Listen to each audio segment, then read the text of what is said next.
তোমাকে না জানিয়ে তোমার এই কালো কুচকুচে চুল আমি সাদা করে দেব, রুখতে পারবে? তোমার এই চোখের লাল চাহনি আমি ঝাপসা করে দেব, ঠেকাতে পারবে?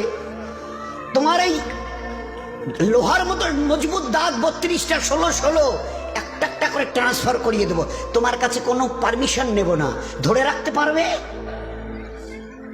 এইভাবে আস্তিন গোটানো মাসল ফোলানো ধরে রাখতে পারবে তো? এরকম করবে না তো? এইভাবে এরকম হবে না তো?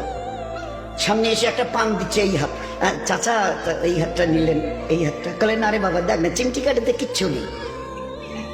আসমান থেকে আওয়াজ দিচ্ছে, ও হাত তোমার কথা শুনে আমার, এ হাত তোমার কথা শুনে আমার। আমি এর পাওয়ার সিজ করে নিয়েছি।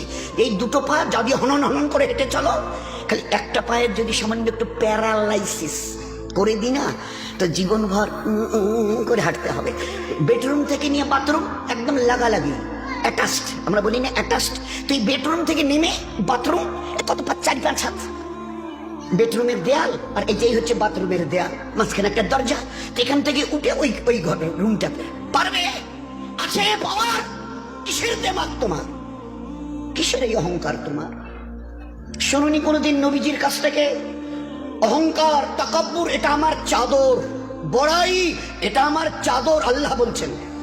আর আমার চাদর ধরে যে টান দেয় তার ঠিকানা কোথায়? এবার বলেন না, সবাই কম বেশি জানে।